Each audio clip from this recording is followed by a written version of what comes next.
Welcome to the Thoroughly Wrong Project with Lalo and Bob. We appreciate you spending some time with us today. Let's jump right into that weekly dose of things you can disagree with. Take it away, guys. Hey man, check it out. We're on. All right, we're live. What's up, brother? What's up, man? Hey, welcome to the Thoroughly Wrong Project. 2 weeks in a row. I'm feeling like we're on a roll, man. How you feeling? Good, pretty good. I mean, a little tired, but that's just every morning. So Yeah, that's because capitalism is slowly tearing your soul out of you, and that's exhausting. and I fell asleep pretty late last night, so there's that too. Did you? Yeah. I fell asleep with at least half a drink left, so I'm kind of hungover this morning, man. Oh, okay. But I got coffee. I've discovered a brand new. I took it off Ron White. You know who Ron White is? Yeah. Yeah, I took it off of him. He said he he discovered a brand new program. It's only got 6 steps, and you only get half sober. So I'm good. Hey, it's better than nothing, right? Well, like I've said before, I think sobriety is not possible for some people. I enjoy drinking. I enjoy smoking weed. I do things that I shouldn't do. Uh, but it's not that overindulgence every day that I had before. Now I just enjoy drinking on the weekends, and I don't go any further. Okay. Well, So that's good. It's like moderation, you know? yeah, it's what we should all be thinking about in our lives, and not just for drugs, but and not just drugs and alcohol, but food and exercise and all the things. Everything, if we're in moderation, we're taking care of ourselves. And Right. everybody has different takes on, you know, if you can't handle the alcohol, if you can't handle smoking pot because it you think it leads to heroin or something, then don't do that. But stop judging other people. Yeah. Yeah. I'm just like I said, I got half sober, and that's good enough. That's what coffee's for on Sunday morning, right? Exactly.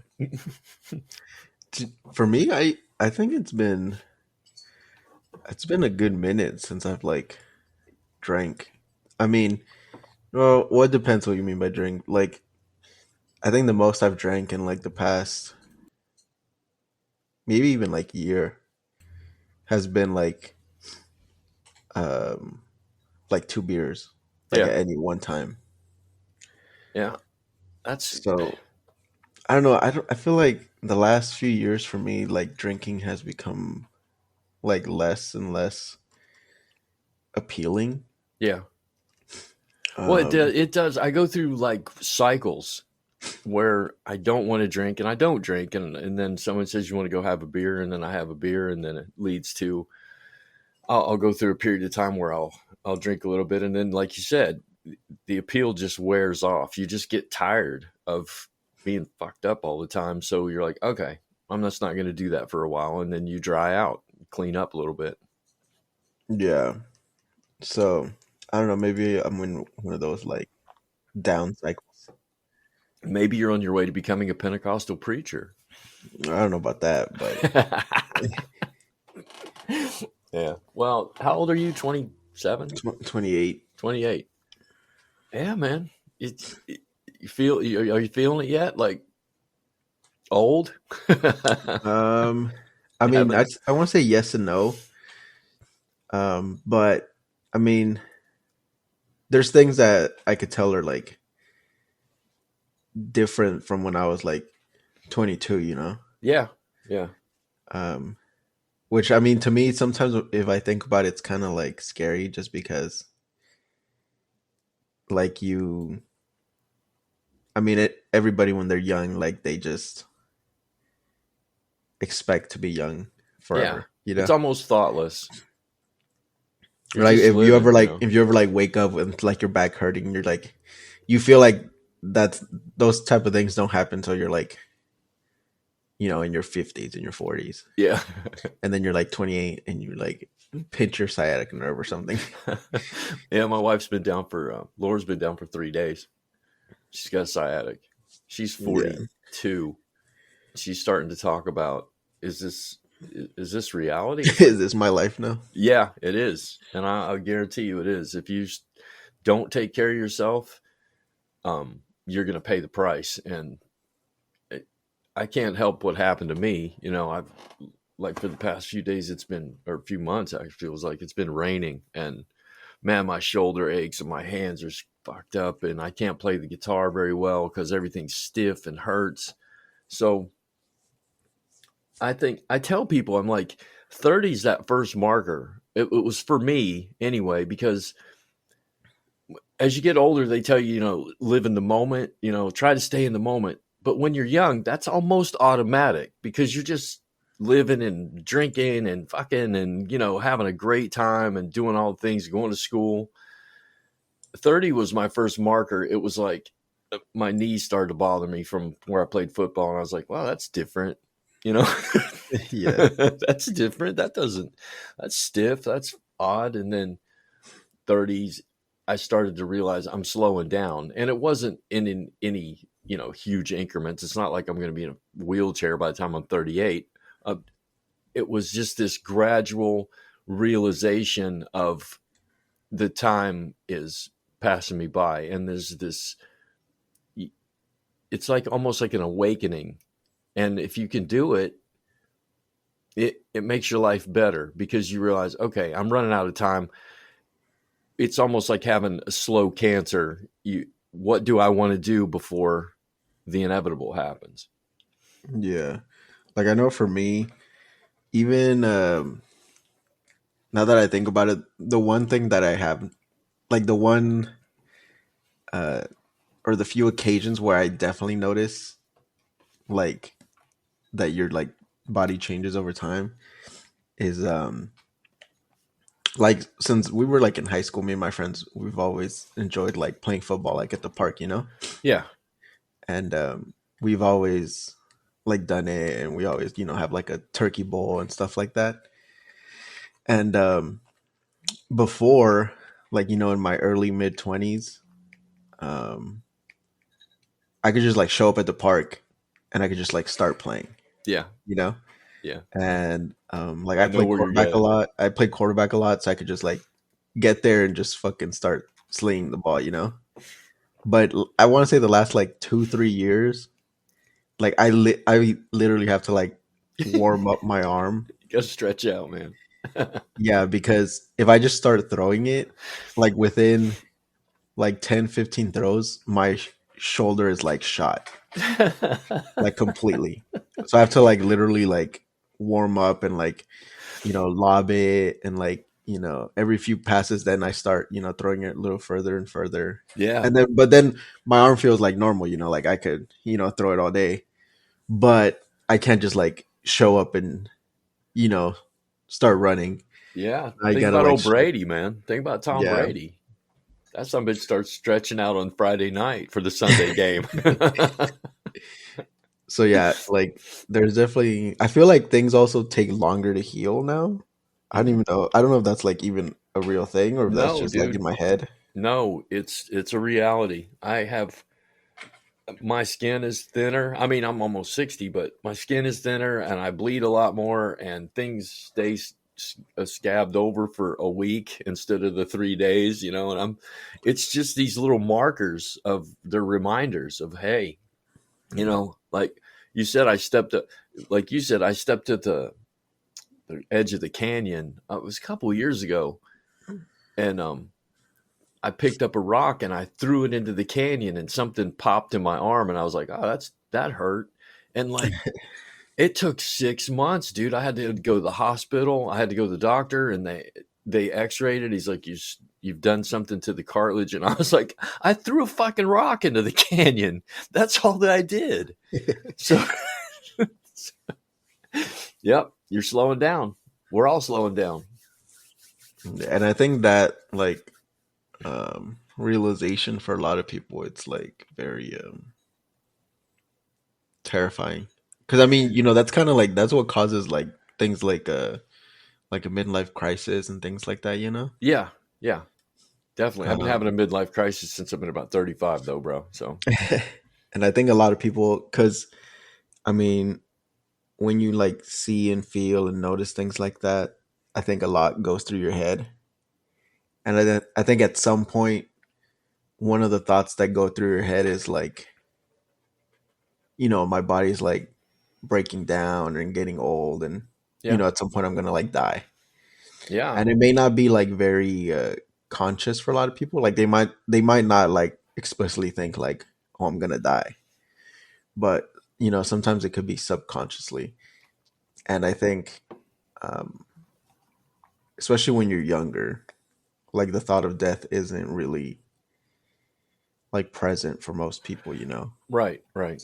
I Like I said, never thought about it. yeah, like I said, you feel, in your early 20s, you feel like you're gonna live forever. I was watching. I don't know if you saw. I mean, I'm sure you did. That football player that collapsed on the field not too long ago. Yeah, how could you not?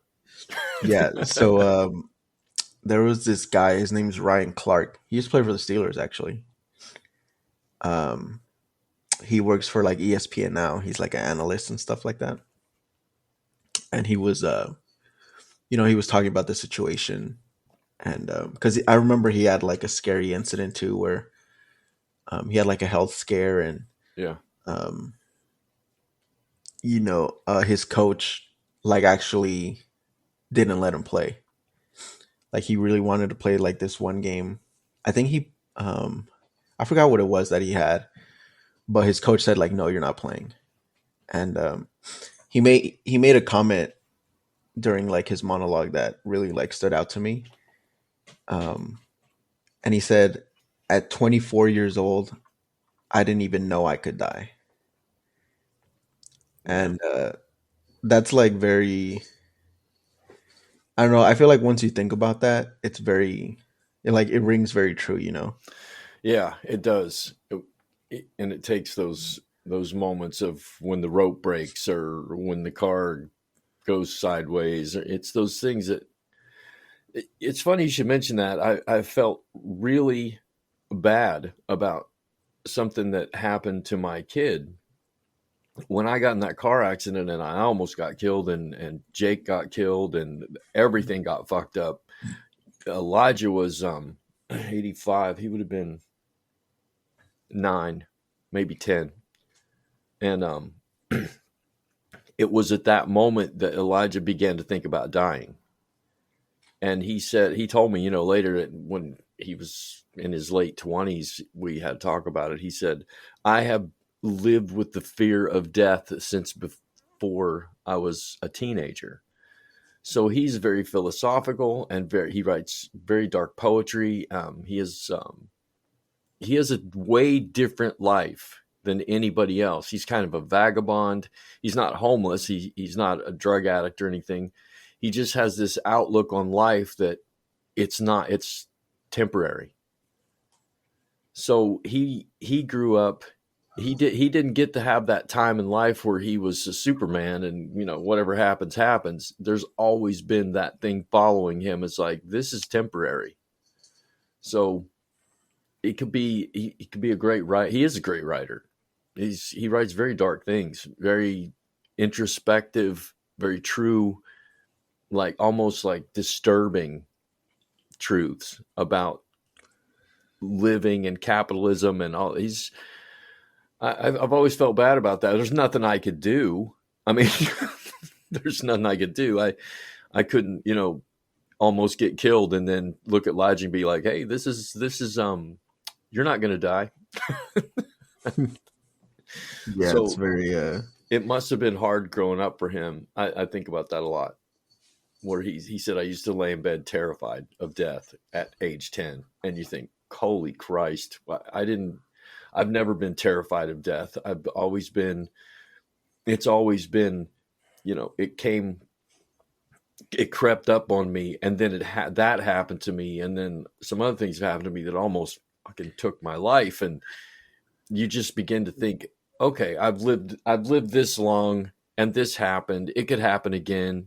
I'm probably going to die in old age because that's what most people do, and you just deal with it. But at age 9, when you all of a sudden you're faced with your own mortality, then what?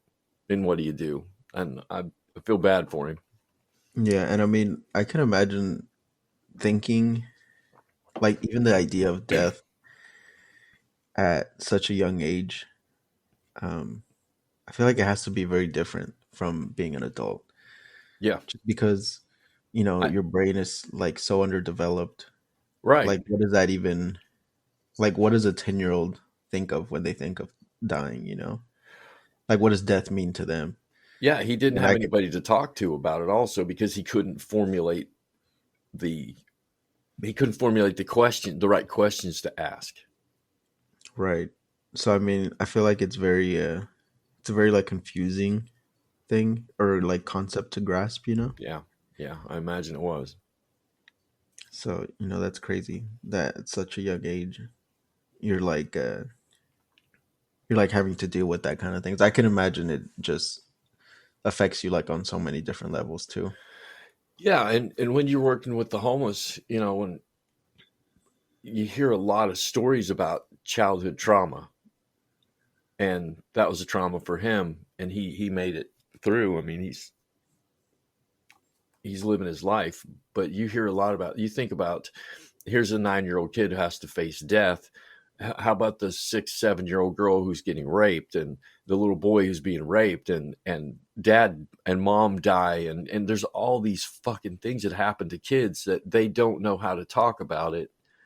That most parents, I certainly didn't think of, like, I need to put my kid in therapy right now. I didn't think of that. All I was thinking of was, I got to get through this. I got to relearn how to walk. I got to relearn how to talk. I got to relearn everything in my life. And my life became very me centered, and not in an egotistical, self centered way, but more like I kicked into survival mode, because if I hadn't done it, I wouldn't have lived through it. So everybody in that family, my wife, my daughter, dude, my daughter still has not gotten her driver's license because she's afraid of driving.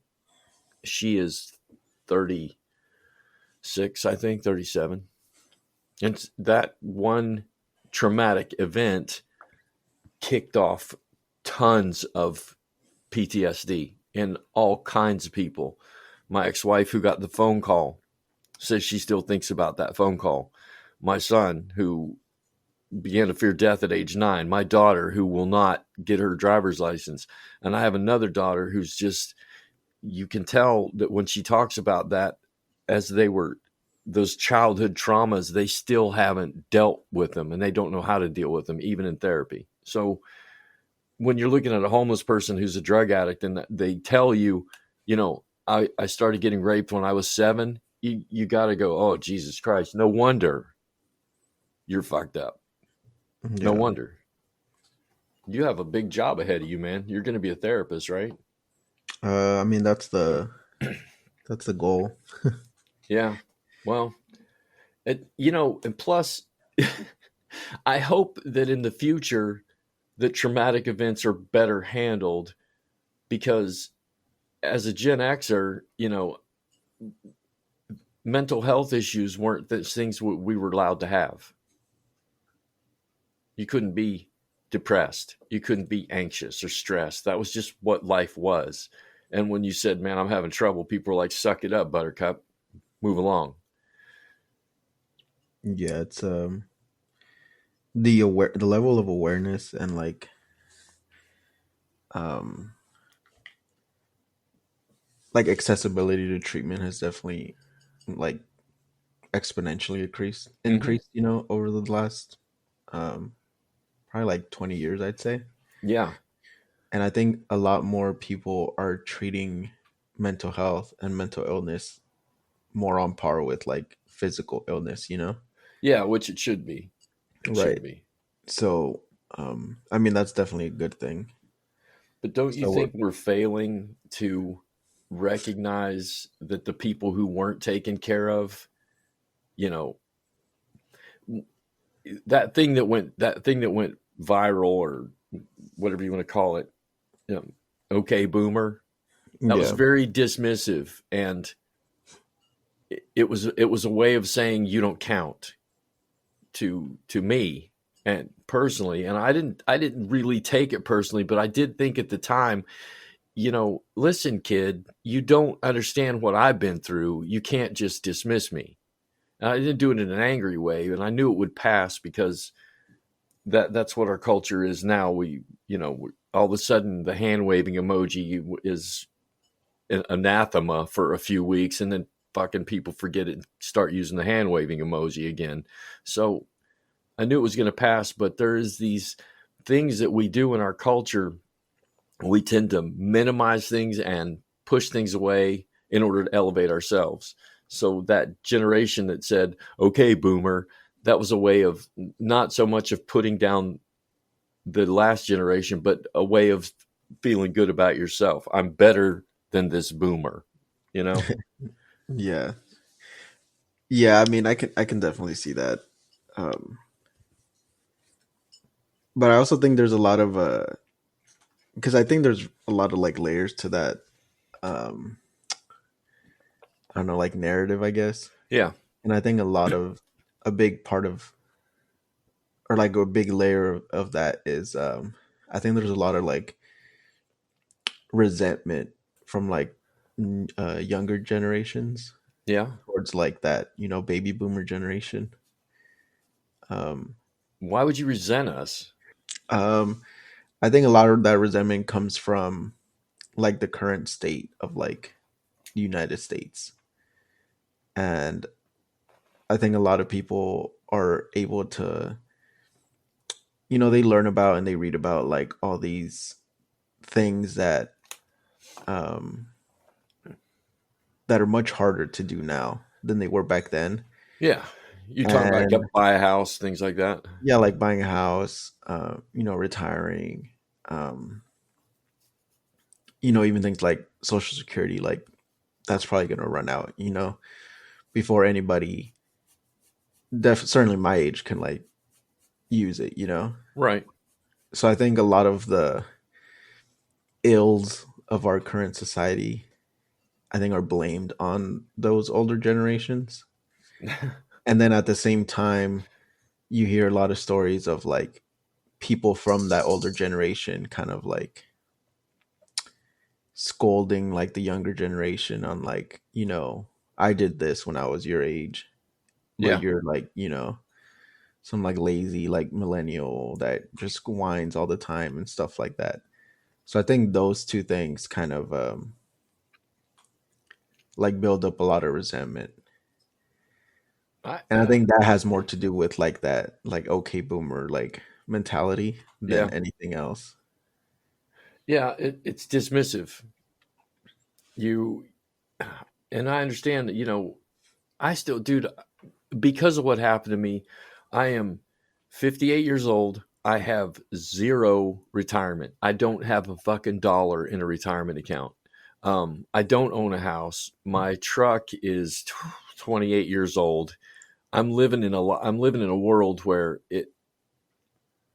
everything, when it pivoted on me at age 35, I never fucking recovered, Lalo. And I'll say that to anybody. I did recover physically, but financially, emotionally, psychologically, spiritually, all the things that are intangibles, I never really got my footing back again. And I'm just coming to terms with that now, and I'm dealing with it. I am lucky that I am married to someone who had, she got her master's degree. She teaches. She's on her ninth year. She just got chair of the department. She's the boss. She makes good money. She's taking care of me, and I'm taking care of her the best way I can. I take care of, the house and the cars and the kid, and I take care of all that. And she takes care of me financially. A lot of people don't have that luxury. And I understand that. And I'm very grateful to her, and I'm very grateful for my life. And I see how you would resent people my age who do have the house and the cars and the jobs and the money and the status. I see that. And it was a lot easier to get when I was in my 20s. It was like go to college and it's automatic, you know? It Yeah, just happens. and I think I don't. I mean, I'm sure there are people that have that resentment just because, like, just because you have a house, or just because you have, certain things. Yeah. But I think most of the resentment comes from not only like people having certain things, but then those same people also just like telling you like, you know, I have it, so can you, like just do this. Hmm. And I think that's very I think that mindset is pretty maybe not, I don't want to say ignorant, but it's very, Uninformed. yeah, it's not, people have this, a lot of people, and this is like a lot of people have this like perception that, you do a certain thing in life, so if you did it, then anybody else could do it. And I really see that from people that um were able to like overcome a lot of obstacles in life. Yeah. They like grew up poor, or maybe they had like a traumatic event in their life and they were able to overcome it and be successful on the other side. Right. I see that like all the time.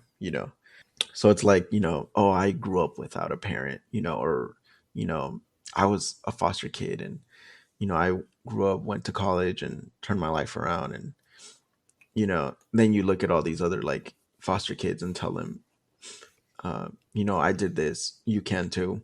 Which, I mean, in like on the surface isn't like a bad thing.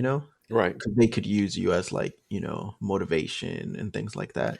Yeah. But when you Yeah. start to like almost like scold them. Yeah. You can't look up to somebody who's belittling you. Right.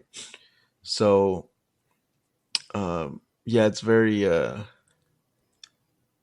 it's almost like a two-edged sword. Hmm. Um I'm pretty so harsh. I will admit. I have to say I'm pretty harsh. And am I working on it? Yeah. But it's like part of my demeanor. It's almost like part of my being to be kind of harsh, but not belittling. Like yesterday, my daughter's boyfriend is 16 years old and he's a skater, and he's just being 16, and I get that.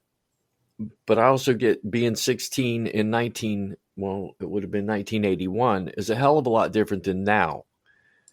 So I asked him yesterday, I said, "What's your plan?" And he's like, you know, my plan. I'm like, "Yeah, you have," I said, "You're 16 years old, man. You have 730 days left before you're 18 years old, and whole everything's going to change for you." He's a foster kid. yeah. And it just made him stop, and it made my daughter stop, and they looked at each other, and then they start to, I'm just instilling these, it's a harsh way of saying it, but I'm instilling these ideas in their head. They It's a way to say, wake the fuck up, kid.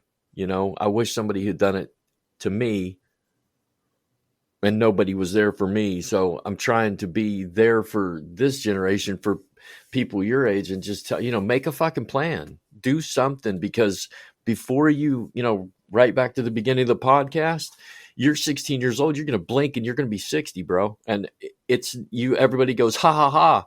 It ain't fucking funny to a 60-year-old. It's the God's truth that, Lalo, you're 28, and before you know it, you're going to be entrenched in a job, entrenched in debt, and have kids, and all kinds of shit's going to happen to you. And are you going to let it happen to you, or are you going to plan your way through it? That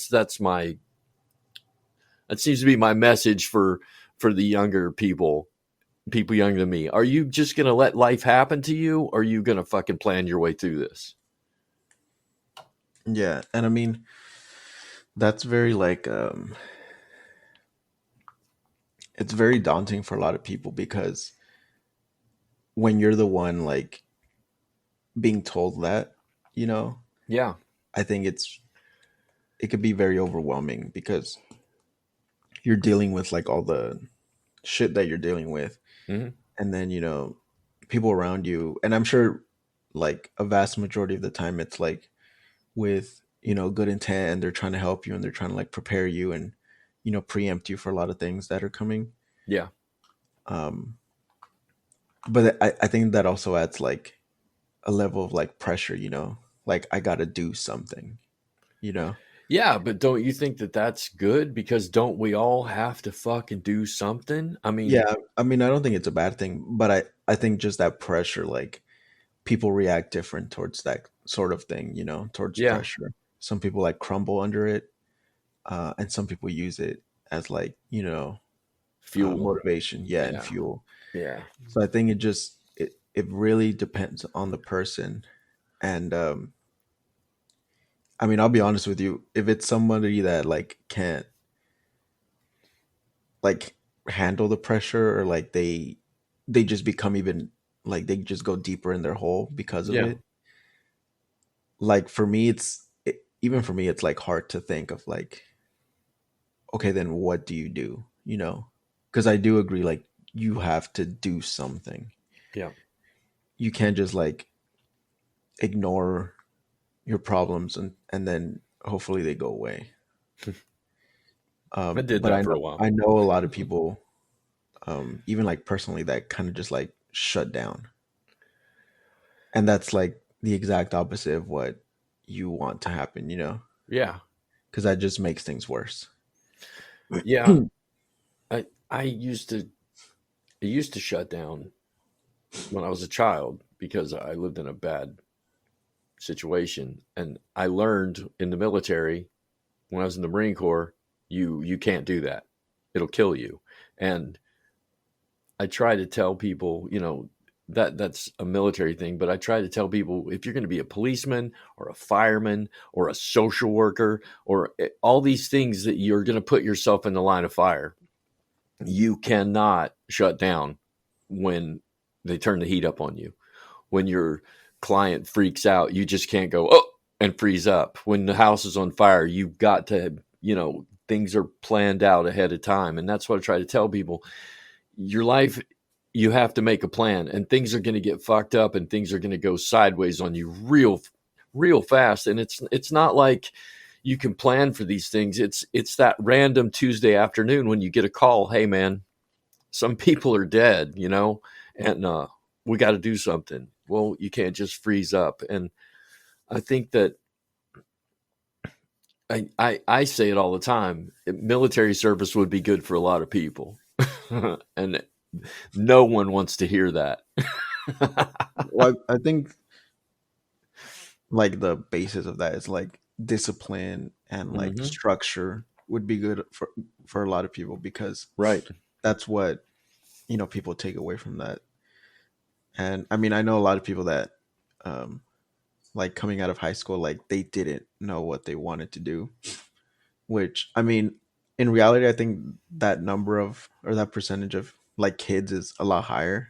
Yeah, it is. It's higher Because now. I mean, at 18 years old, like, or sometimes even younger, 16, 17 is when people start prepping you and like getting that idea of like, okay, well, you're going to go to college, so you have to pick like a career path. And it's like, Yeah. I can guarantee you most 16-year-olds don't know what they want to do in life. Right. Um, and I know of a lot of people that kind of chose the military as like not so much a path, but almost like a tool to help them find their path. Yeah, I chose it because of my family, because familial uh, history, and but at the same time, I chose it because I had no idea. I had all these ideas run through my head, like I want to be a diesel mechanic. I remember, I want to be a cowboy and a firefighter and a policeman, and I had all these things run through my head. And my uncle Larry told me, he goes, just go spend 2 or 3 years in the military, find yourself, find that discipline, and it worked. I was, dude, up until the time of my accident, I was married and had 4 kids, And then I got divorced and I got married again. I started a business. It took off. My life is very good and I worked hard and I was disciplined, and everybody looked at me like that's going to be a successful guy. And I had the business in West Virginia and we sold it and moved to California and everything was just fucking great. And I attribute all that to my time in the military, because when I came out of high school, I was coming off of uh, bad parenting, improper decisions, a horrible fucking childhood. And when I went into the military, it was like suddenly, I had friends who were like minded. I was traveling the world. I was seeing things. I was doing things. I was getting up at certain times. I was doing what I was told. And all that discipline was really motivating to me, that structure. And then all that went away on that afternoon when that car accident happened, because all of a sudden, all the structure and discipline that I had was gone. I couldn't take care of myself anymore. And here you sit. So I want to tell people, and by the way, I got just as a secondary thought here, I got an email from, not Spotify, maybe? Our audience on Spotify has grown, and our audience on Apple Podcasts has grown a lot. People are listening to us. So, hi. No, that's good. Yeah. I mean, But I'm having a good time doing it, but yeah, it's pretty cool. But I try to tell people, and like, this is a voice that I can have. This is a stand that I can have now. It's like, everybody, you've got to find a plan, especially when you're a youngster. You got to find a plan and you got to follow through with it. And hopefully you don't get hit by a fucking car, because that screws everything up, man. Your parachute don't open.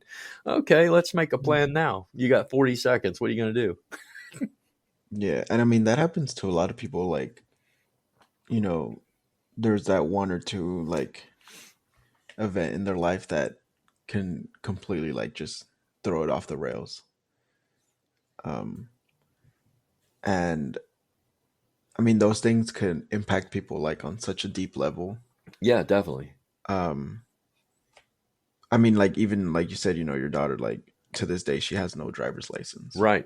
which for a lot of people might seem like kind of silly and funny, but because like I mean, just the statement like, "Oh yeah, I'm like 30 and I don't have a driver's license." Right. If you just say that, people kind of like, oh, that's kind of weird. Yeah. But what they don't see is like, The okay, well then trauma. why, right? Yeah. They don't see the trauma. I don't date. I'm 35 years old and I just don't date. Oh, wow. That's fucking weird. Yeah. Because I was gang raped when I was 16. Right. Oh, fuck. That's when you're like, oh man, I got to be more understanding to people who aren't telling me the story. And I think that's a key to our culture that we need to learn here, that not everybody's talking about their trauma. Some people are just fucking weird, Lalo, and you're like, that's a weirdo, but you don't understand what happened to this person prior to that weirdness. Yeah, and I mean, it's like even in my line of work, uh, I've seen people that at some point, and not even like too long ago, lived like very normal lives. Yeah. They, you could say they were just a functioning member of like society, and then something happened where it created like a psychotic break. Yeah. And I think the degrees of the events that create those psychotic breaks are very like they vary a lot, um, to the point where like you really don't know what would happen, like what would need to happen for that to happen to you. Yeah. Like you get a phone call one day like, hey, you know your whole family like died in the car accident. And Haven't. for a lot of people like that could just be too much, you know to like process, Yeah. and they just like snap. I'm grateful for I'm grateful for how I was before I had the car accident, because when that happened to me, I just went into survival mode, and my main goal was to get better, because I knew a lot of people counted on me. And no matter how long it took, I was going to get better. A lot of people just go into shutdown mode.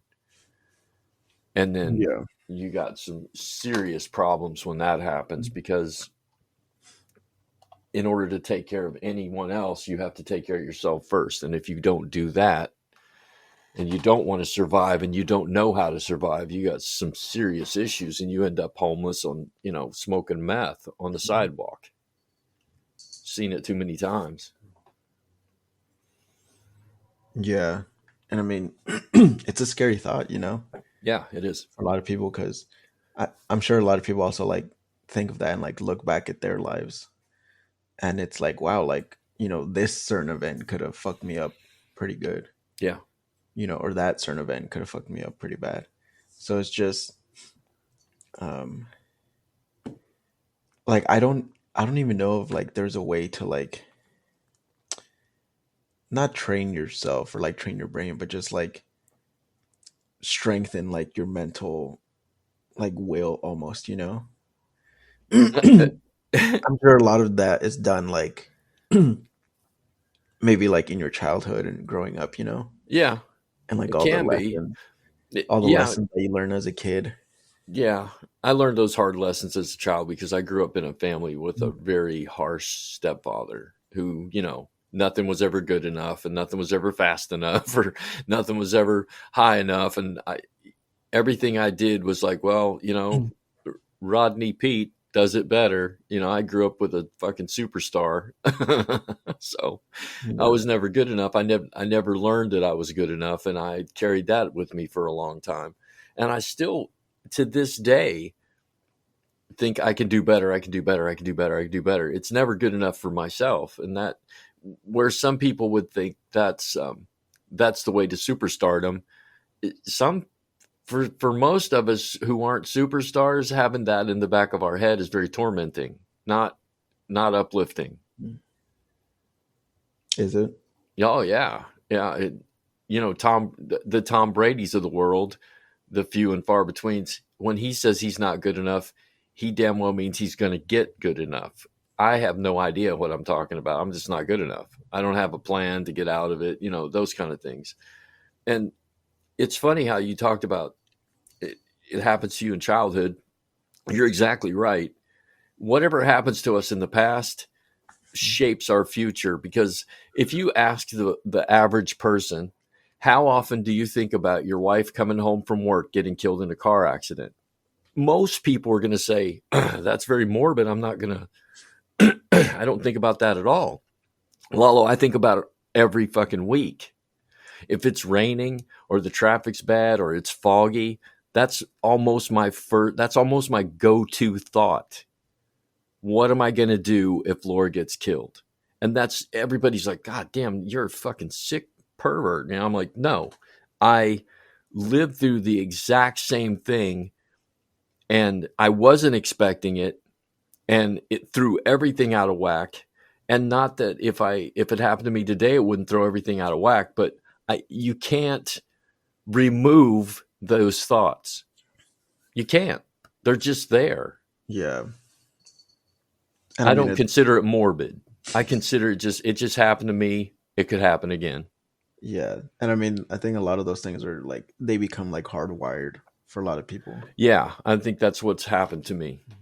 Because I mean, that's like the definition of like a traumatic event, you know? Yeah. It's traumatizing you in your current like day to day Hmm. like life, you know? Yeah. So I mean, all it really takes is just one time, and you'll remember it like for the rest of your life. Yeah. And then you'll have other moments in life that, you know, even if it like remotely reminds you of that traumatic event, like it'll just all come back, like Yeah. everything, all the feelings, all the emotions. It, I have that. I do have that, but it's fairly it's been going on in my head for so long, and then I went through therapy and talked about it, and it's almost an automatic thought that I've learned to go, yeah, it could, but and it gets dismissed.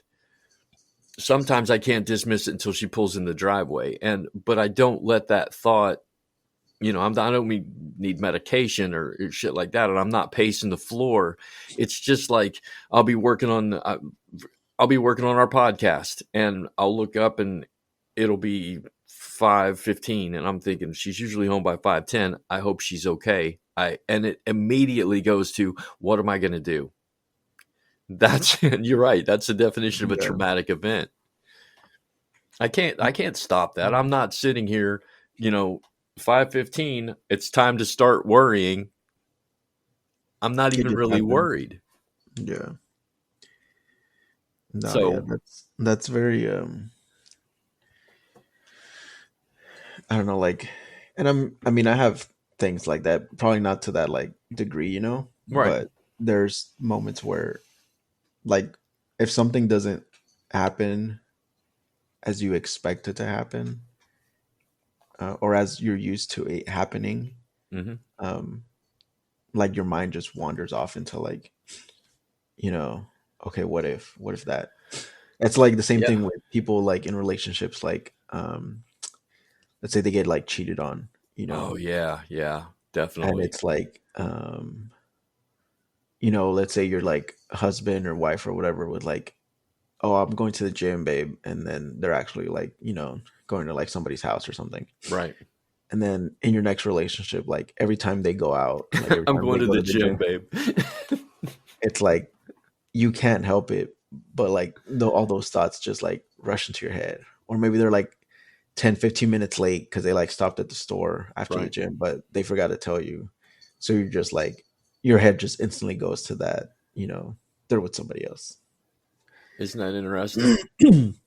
It's just, it's like programming a computer. You can't do it. You can't stop it.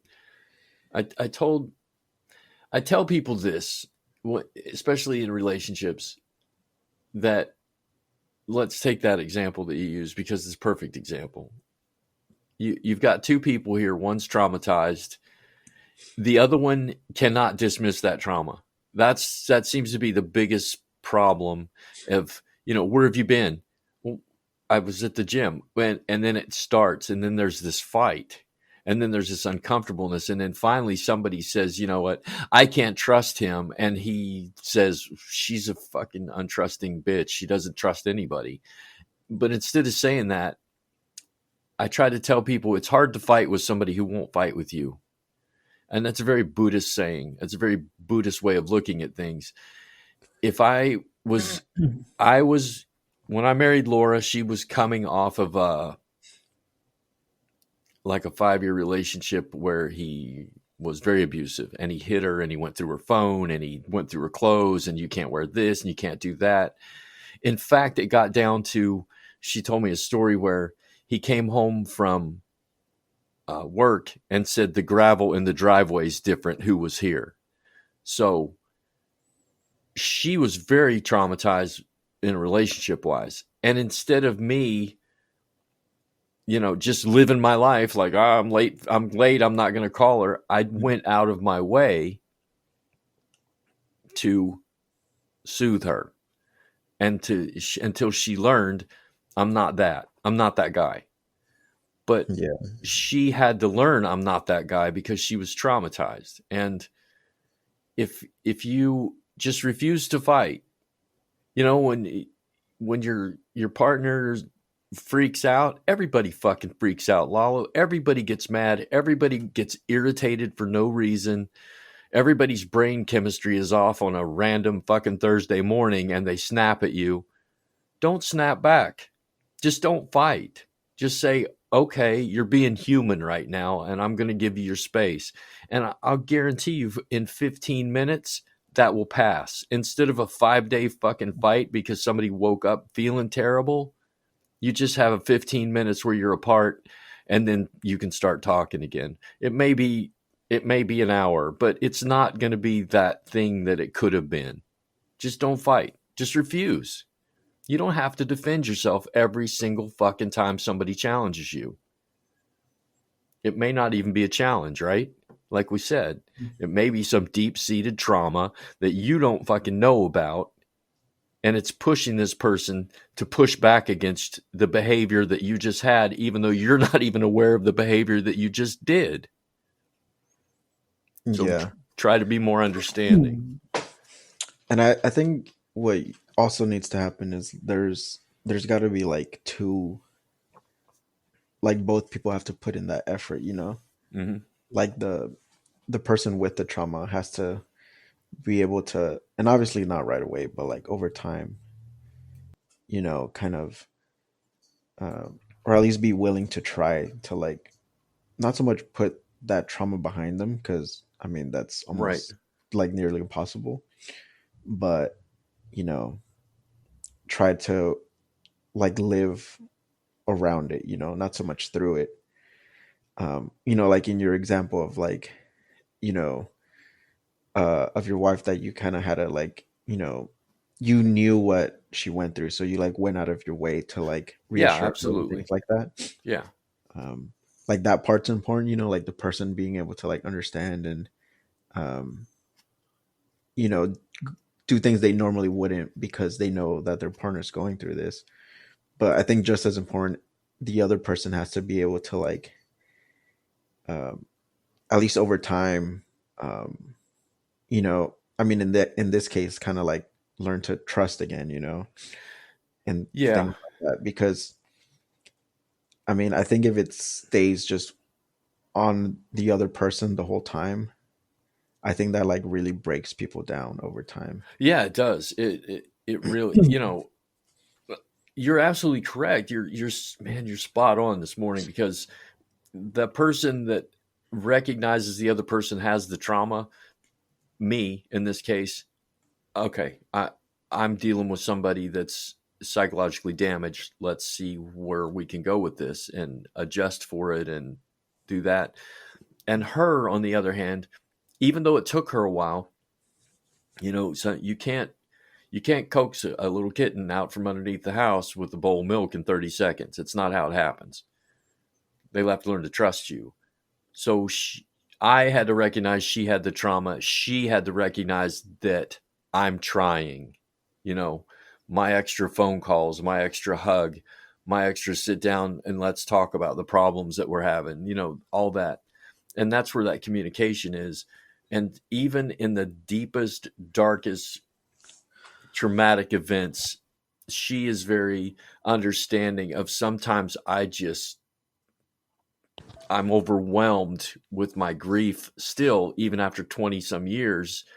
And I recognize that there are moments I can see it in her eyes when I say or do something, and she'll flinch. And it's like, okay, we got to back out of this situation right now because it's going to lead to a problem. So we both have to be awake to the situation and not hyper vigilant. I'm not saying that, but we have to be aware that the other person can and will be a human at certain times in their life. You can't avoid it. And I think that's where we as a culture, and going back to the millennials versus the Gen X, there's always this us versus them mentality, when there could be those Gen Xers went through a hell of a lot. They've seen more cultural changes in 50 years than there's been since the dawn of history. They might have something to say. And I, on the other hand, look to you and I'm like, you know what, dude, I need help understanding the world today, because I'm still looking at the world from 1970s. You're looking at the world from 2020s, 2010s, and I got a lot to learn here. In order for me to communicate with you, in order for me to sit down every week to have a discussion with you for an hour, that's unheard of between your people your age and people my age. We shouldn't be talking. And you know what I mean? Yeah. And I We mean, a sh- lot of times you don't even have to like come to an agreement or like, you know, right. be on the same page. I think for a lot of people, just like just knowing that the other person is like trying, like Yeah. genuinely trying, for a lot of people that's like more than enough, you know. Yeah. Yeah. And I It, think that's the part that kind of gets lost a lot of the time. And you know, that's how over time, especially like in relationships, you get like resentment because, you know, you might be trying, or you know, you might be grateful that, you know, hey, I'm really like, you know, I know it's tough sometimes or whatever, but thank you for like doing this, thank you for like calling me, you know, every time you're on your way home, yeah. you know, even though, you know, you've never had to do that, because you know that it, you know, makes me feel better, or you know, whatever the thing may be. Yeah. And that creates a bond between people of trust and love and appreciation and all those things. But in Right. order to get that bond, you have to you have to take that time to find out what these puzzle pieces are and put them together. Yeah. So I mean, I think that's why communication is like so important, because you know, you can be feeling one thing, but then if you don't like communicate that, Yeah. um the other person like might not have any idea, you know, Yeah. I for the know. good and for the bad things, you know. I You've know. been going through like a lot of like pain and stress and all these things, but if you don't really communicate that, um you know, to people around you, then it's kind of hard for them to be able to help you, you know. Communication is key. I can't tell people enough. Communication is key, and it's become some sort of like a fucking t-shirt slogan now about communication because people don't really think about it. In order to communicate, you have to love and understand and all kinds of things. You have to be honest, and that's the hardest thing to do, to be honest about your feelings, especially when you don't have when you have a partner that doesn't understand. Listen, dude, I can tell Laura, I can say or she can say to me, honey, I don't want to talk right now. I don't want you in my life, in my face. You let's just you need to leave me alone. I don't take that personally, Lalo. I don't. I'm like, yeah, because sometimes I don't want to see your fucking face either. It's it's just it's not I hate you or anything. It's just like I just need time to settle down a little bit before someone comes in and starts poking me, you know? I can Yeah. take a lot. I could take a lot, and my wife can take a lot, and I think all of us could if we toughened up just a little bit, but we need to tell each other what's going on in our heads when we reach a breaking point. It doesn't need to be all the time. You don't need to tell me all the time your fucking feelings. That's touchy feely bullshit. I don't believe that. But when you are upset or angry, or conversely, when you're super happy, I get text all the time from my wife, and she says, "I'm super loving you right now." Thanks. That's what the fuck I needed in order to stay in a relationship. People don't do it. Just hey guys, listen, text your partner, don't fake it. But when you're driving down the road and you get that little smile on your face and you think, man, I really really love my girlfriend, or I really really love my wife, tell them, text them, call them.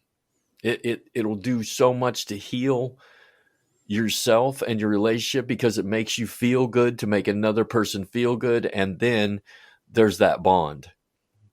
And then the next time they're upset with you, it may not be as bad. Yeah.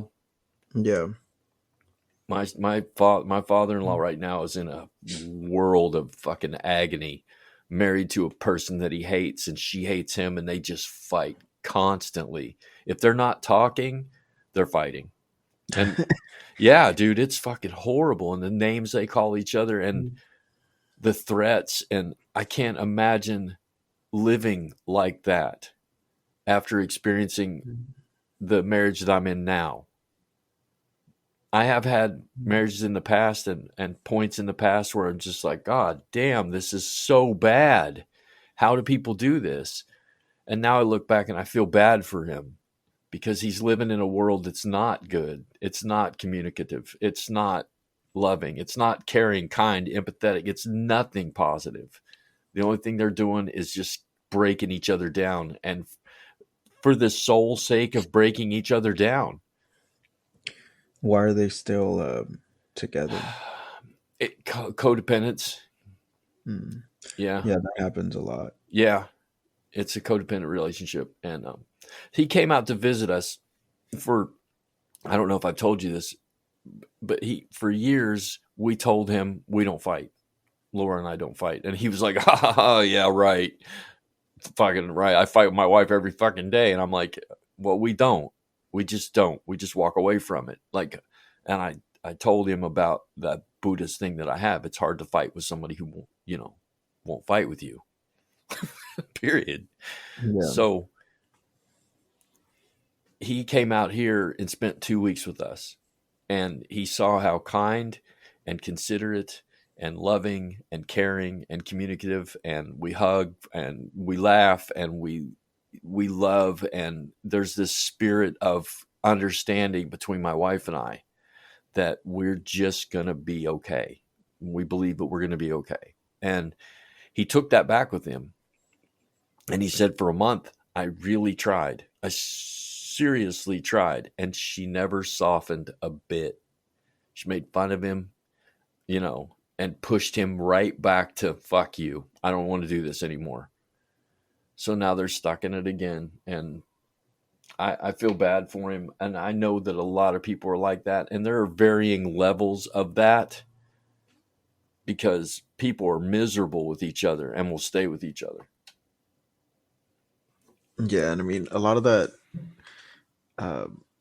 Like, there's a lot of different reasons for that too. Why people stay. I mean, I think codependence is probably like the main one. Yeah, financial, and there's all kinds of Yeah, things. Yeah. and then I think also when you're older.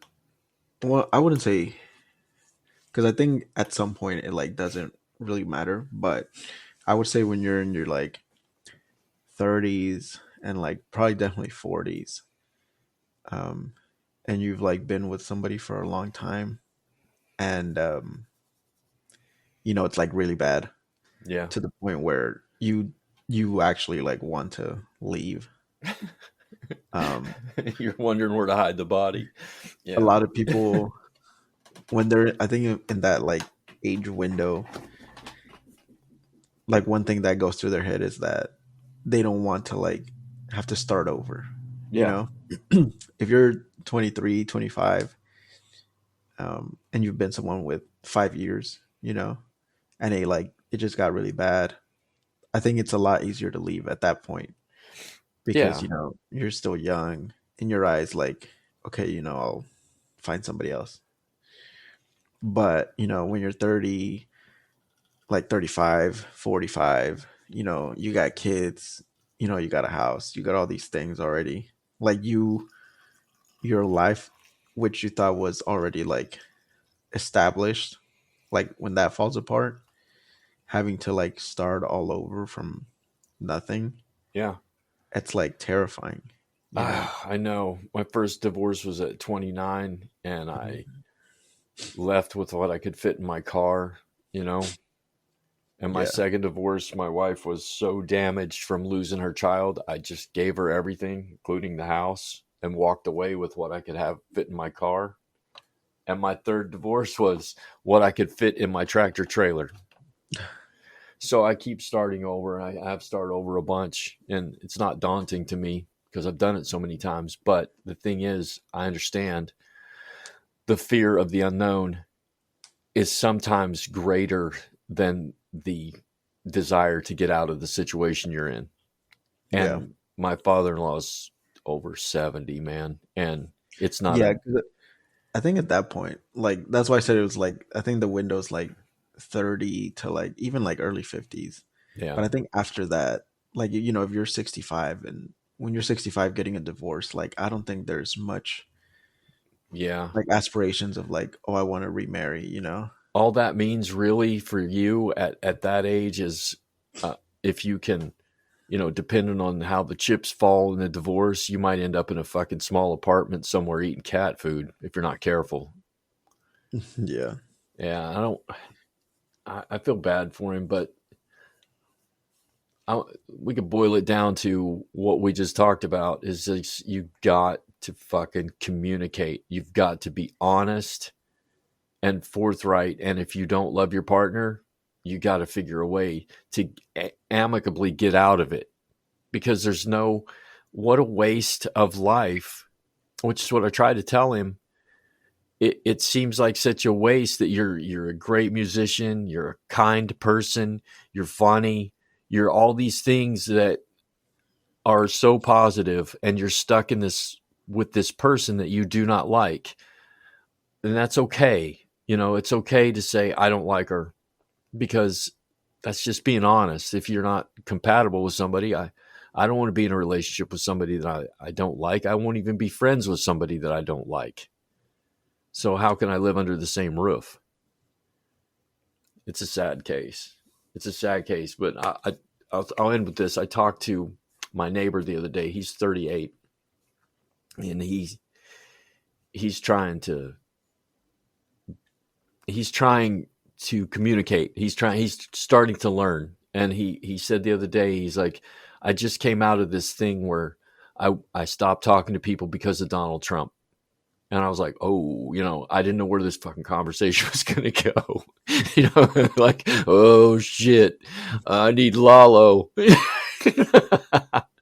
But he said, I realized that that's just a part of me, and if I come across somebody who's a non-Trump supporter or whatever, and then he branched out of that, he's like, it doesn't matter what my beliefs are, I need to communicate with other people, and I need to make friends, because I can learn something off a Democrat, I can learn something off a Republican, I can learn something off a trans person, I can learn all these things that I need to learn to be a better person. All I need to do is drop the wall of, we use these walls of protection.